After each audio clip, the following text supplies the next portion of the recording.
Camera check. Okay. Hey, what's up guys? Welcome back to my YouTube channel. Assalamualaikum. Dan siapa yang baru di sini? My name is Ish and yes, welcome back to my YouTube channel. Alright, so video kali ini sangat-sangat best sebab kita kembali lagi dalam kisah seram yang baru. And dalam satu story ni ada 3 cerita.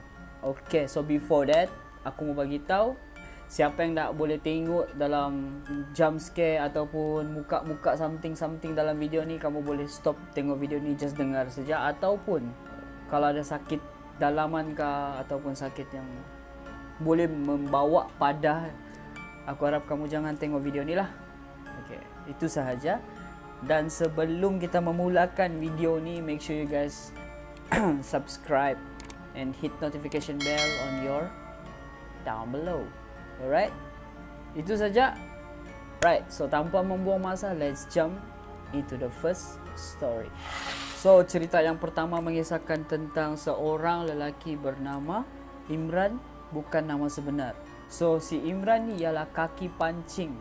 Dia tinggal di satu pekan ataupun orang cakap village lah, kat perkampungan pendalaman sikit. Dan dia ni minat sangat memancing, sampaikan satu hari tu dia pergi memancing seorang diri. Jadi disebabkan tu dia pergi memancing. And then dia pancing punya pancing berjam-jam tiada dapat ikan langsung. Dia pun hairan. Dia time tu memancing, untuk pengetahuan semua, dia memancing, dia bawa dekat tasik-tasik kecil macam biasalah. Orang pergi mancing, tempat memang memancing, orang selalu pergi, tapi time tu dia pergi tiada orang. Lepas tu time tu dia pergi tiada juga ikan-ikan dia dapat. Means macam bukan lucknya lah macam hari tu. And then suddenly ada satu orang datang, kawannya ni datang, dia cakap, bro, kau janganlah pancing bawah sini tiada apa-apa. Macam orang pun sudah balik-balik pergi situ. Dan ada lagi orang bilang rezeki di atas sana. Kau cuba try pancing di lereng-lereng bukit di atas sana. And after that, si Imran ni macam, oh okay, so how about esok aku pergi atas lereng bukit sana. Mana tahu cakap budak ni betul, mana tahu aku dapat rezeki lebih kan. Siapa tahu kan. Keesokan harinya si Imran ni bercadang untuk pergi ke sana lah. So dia mau pergi sudah, tapi dia bagi tahu dia punya nenek. Dia cakap, "Nek, aku mau pergi memancing. So mungkin aku akan lama sikit lah." Tapi awal dia bersiap ni dalam jam 6 begitu. Dan neneknya bilang, "Kau boleh pergi, tapi jangan pergi ke bukit. Ada satu cerita yang mengatakan mitos di dalam kampung tersebut, kamu jangan pergi ke dalam bukit lah, area-area bukit sana. Sebab bila kamu pergi, kamu tak akan pulang balik." Macam biasa, kita pun tahu. Imran ni dia cakap, why not? Sebab aku ingin membuktikan yang mitos ni adalah salah, dan mitos ni adalah cerita-cerita orang kampung ni adalah salah lah kan. Jadi dia tekad juga, dia mau pergi juga. Dia tak bagi tahu neneknya lah. So dia pergi sudah. Dia naik dan dia jumpa lereng bukit tu. Lepas tu ada satu sungai, kecil saja sungai tu. Dia nampak semua di situ sangat cantik, batu-batunya. Lepas tu air sungai ni yang betul-betul orang cakap jernih, sampai nampak ikan besar-besar. Memang besar lah. So dia ni pun tengkus lumus cepat. Mancing dapat. Nearly dia sudah macam, okay, penat sudah, habis sudah. Selepas habis sudah, dia bawa lah ikan dia. Lepas tu dia rasa lapar tau. Time tu dia rasa lapar. Dia jumpa dalam satu hutan ni sepokok pohon kayu daun rimbun. Pokok pisang yang banyak buahnya, lebat buahnya. So dia petik 2 biji banana, 2 biji pisang untuk dia makan lah. Lapar betul ni. Dia tiba-tiba teringat kawannya pernah cakap sebelum dia naik, jangan pernah petik ataupun ambil apa-apa. Tapi masa tu dia lapar. So dia macam, aku minta izin sejak lah. Macam, "Toh, izinkan saya ambil ni bla bla bla bla" kan. Terus dia makan je lah. Dia makan 2 biji pisang.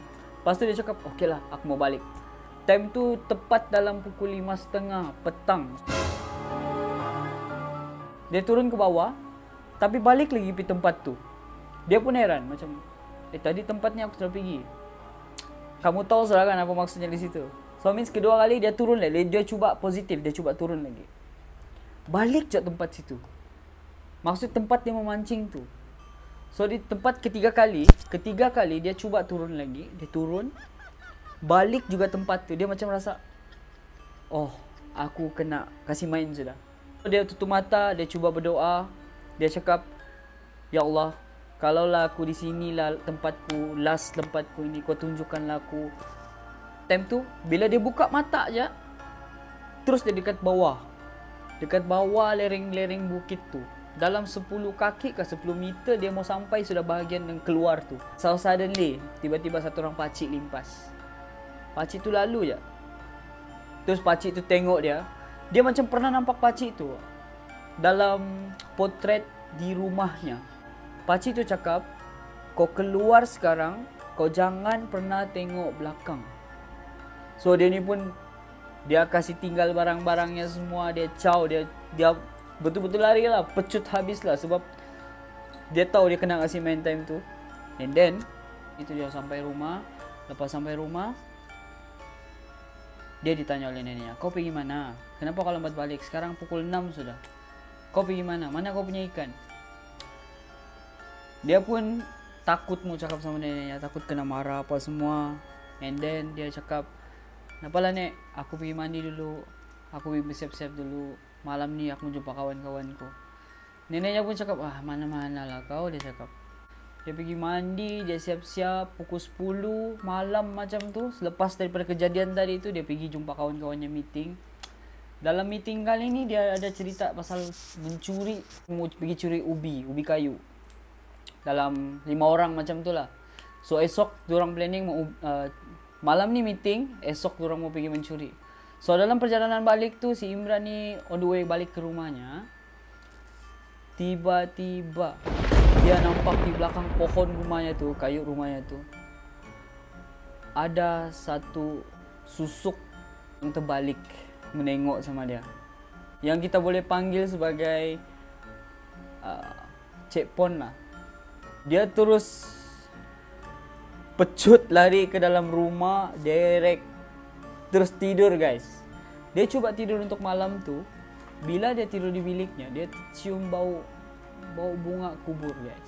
Kejadian malam tu macam biasa, dia just takut macam tu saja. So means belum ada apa-apa lagi lah, tapi dia sudah nampak benda tu depan mukanya. Benda tu terbalik. Macam ni pokok, benda tu terbalik guys. Dia bukan berdiri macam ni, dia terbalik.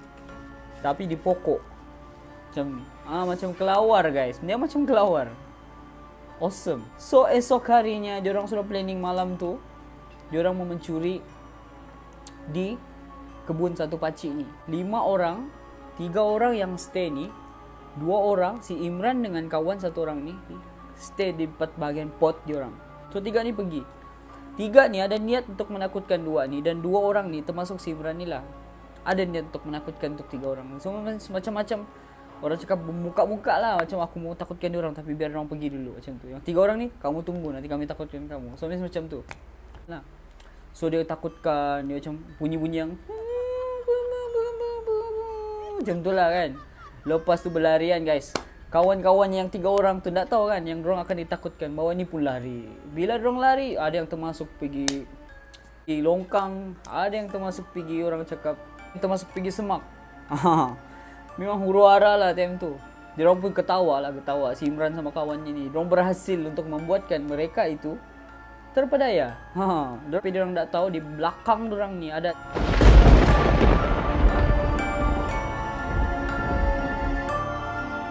dialah tu. Berdiri betul-betul di belakang si Imran. Jadi kawannya ni pergi tengok terus pengsan di situ. Yang pengsan tu tinggal pengsan, si Imran lari rumah terus direct. Lepas tu diorang dah jumpa sudah. Time tu diorang dah jumpa dalam seminggu. Dia akan tinggal kawan-kawannya gitu saja. Dia tak tahu cerita pasal kawannya. Diorang macam balik rumah direct terus tak berjumpa sudah. Dalam seminggu tu diorang tak tahu cerita kawan-kawannya macam mana. Dia tak tahu macam apa kabar kawannya. Selepas seminggu kejadian berlaku, si Imran ni bawa lepak. Pas si Imran bawa lepak, satu orang kawannya tiada, yang pengsan tu. Jadi orang pergilah rumah kawannya tu. Kita panggil lah si nama kawannya tu, si Man lah. Dia sudah pergi, sampai saja si Man ni macam demam. Si Man balik-balik sudah dibawa pergi hospital bilang mamanya. Tapi tidak juga, jom kita bawa dia berubat di tempat satu pakcik ni. Time pakcik tu mengubat, time ustaz ni mengubat, si Imran di bahagian sana, dia tengok saya si Imran sambil mengubat si Man ni. Dia cakap something wrong dengan dia punya mata ustaz tu kan. Ustaz tu rawat satu sebab ustaz tu mau buat penyucian lah, macam tu orang mau kasih cleansing satu orang. Last kali si Imran dia cuci, dia belum cuci lagi, dia sudah tanya si Imran direct. Dia cakap, kenapa kau pergi sana? Si Imran pun cakap, wish, apa ni? Macam mana dia boleh tahu ni? Macam gitu kan. Lepas tu dia tanya direct, kenapa kau pergi sana? Apa kau buat di sana? Means kenapa si Imran ni pergi atas sana memancing apa semua. Kau tahu kah, dia cakap, kau sudah buka kau punya mata. Kau sudah boleh nampak something yang kau tak boleh nampak before. Macam tu lah. Lepas tu apa yang kau nampak di atas sana tu sebenarnya kau dimanipulate, dia cakap.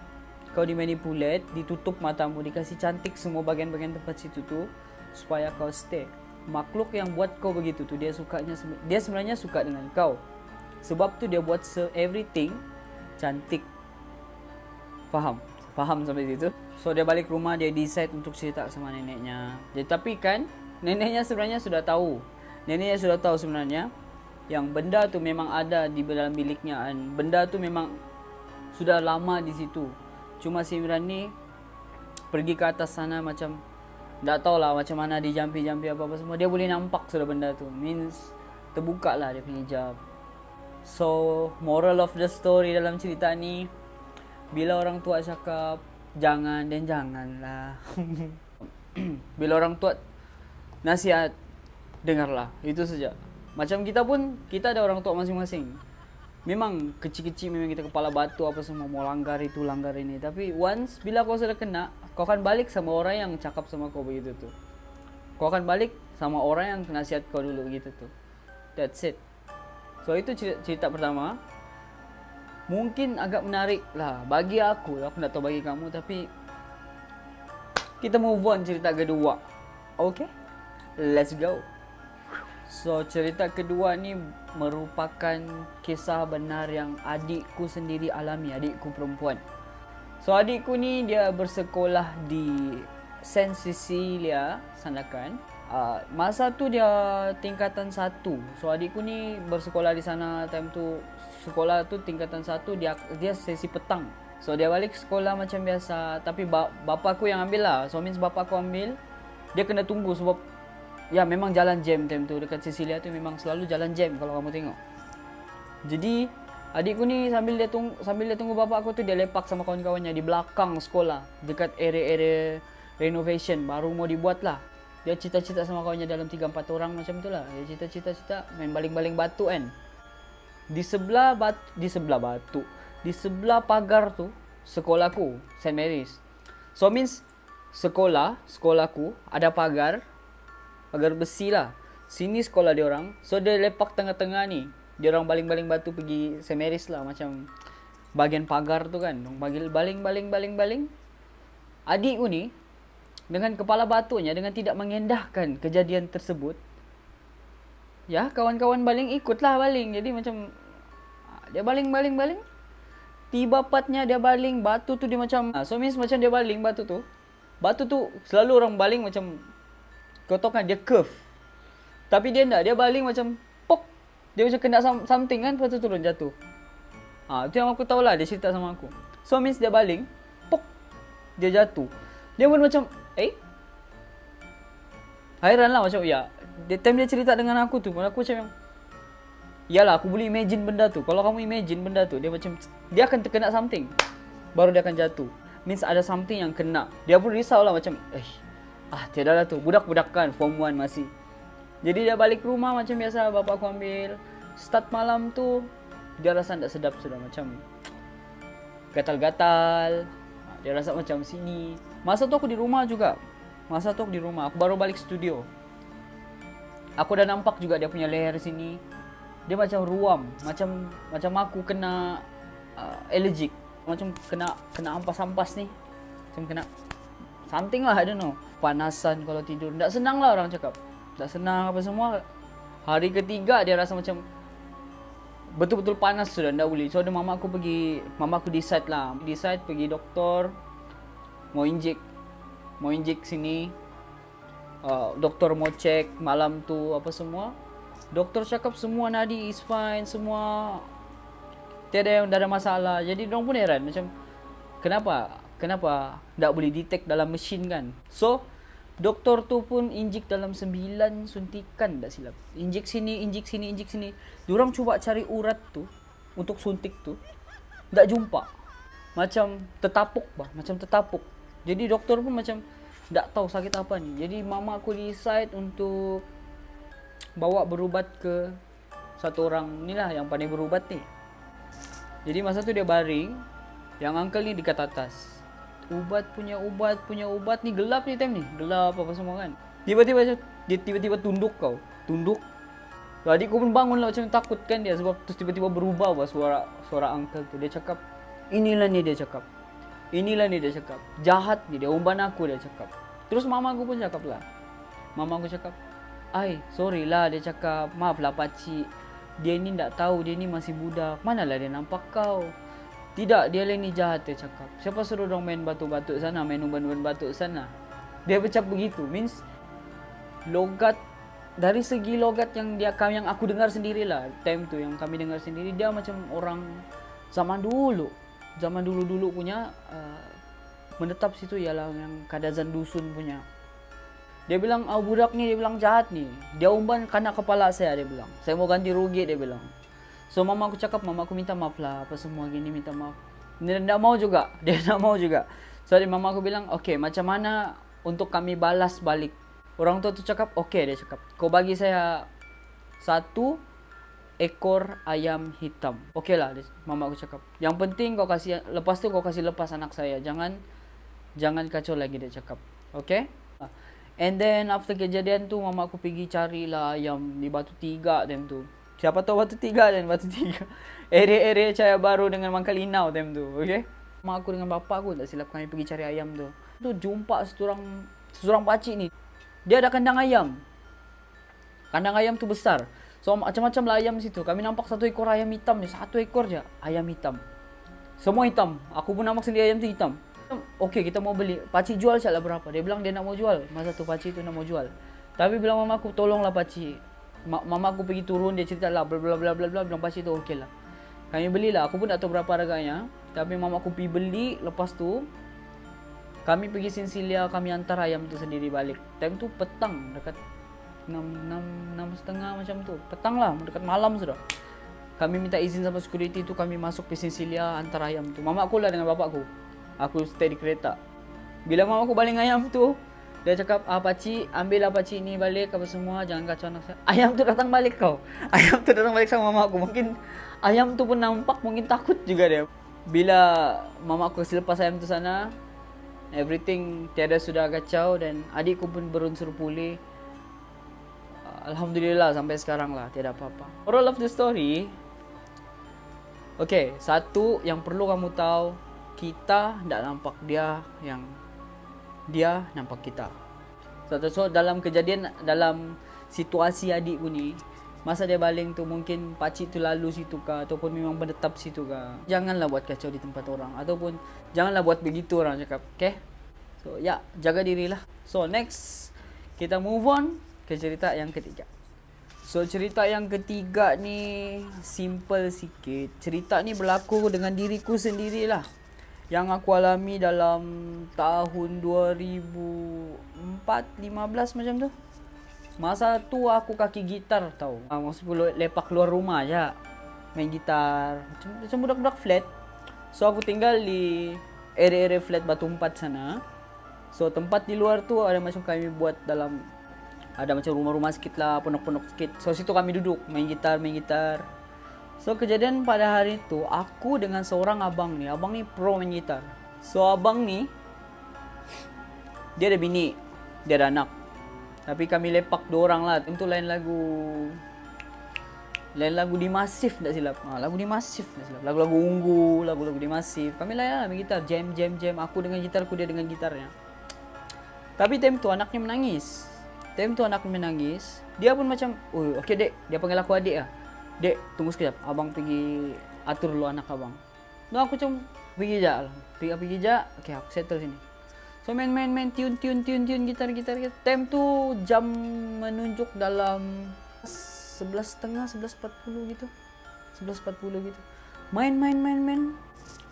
Masa tu aku dengar bunyi zing tau. Aku dengar bunyi macam cakaran zing lah, macam yang macam tu lah, something lah, macam di atas blok kami. Aku suka macam malam, time tu sunyi, pukul 11.30. Tiba-tiba aku dengar begitu kan. Aku macam, bunyi apa ni ya? Kalau aku tengok atas kan, terus aku nampak satu sosok ni. Dia macam, ni panjang tau. Ni panjang. Muka dia pecah-pecah. Macam mukanya macam berdarah-darah, pecah-pecah. Sini beliur, sini merah. Matanya ni macam lampu. Mata lampu tu, mentol lampu tu. Lepas tu dia punya sini tiada. Sampai sini je. Sampai sini. Lepas tu sini memang khusus semualah kalau aku nampak. Kalau di Sabah tahu, benda ni sebenarnya dipanggil sebagai Nia ayatnya. Aku nama sebut lah. So dia macam, aku nampak macam aku tak boleh lari. Aku tak boleh kasih lari mata aku. Aku tertingu je. Dia tak nampak aku. Dia macam berputar di zing gitu. Dia buat O. Ni.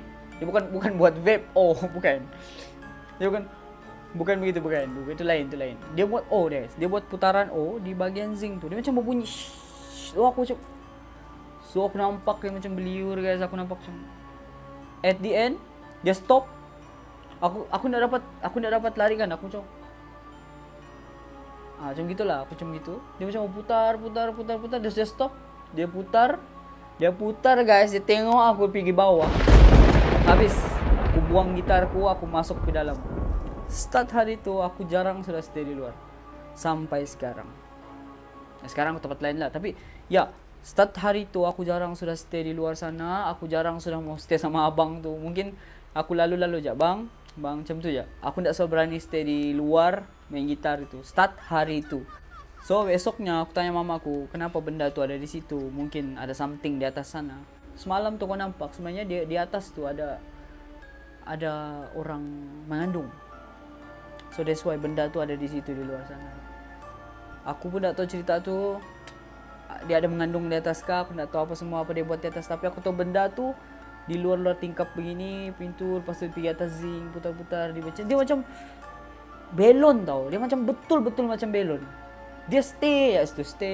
Dia nak macam begini. Dia macam, dia bukan macam Casper. Dia macam dilurus, lepas tu jalan. Aku macam, itu first aku nampak lah. Bagi aku macam itu first pengalaman yang betul-betul orang cakap boom, nampak lah. Bukan macam rasa saja, nampak sebiji. So aku pun kering tekak sudah. So itulah cerita tiga cerita yang orang bilang kau lah, yang aku memang betul-betul mau cerita lama sudah. Okay. So aku harap kamu suka video kali ini. Aku harap kamu enjoy video kali ini. Aku akan ada cerita kisah seram lagi selepas ini, insyaAllah.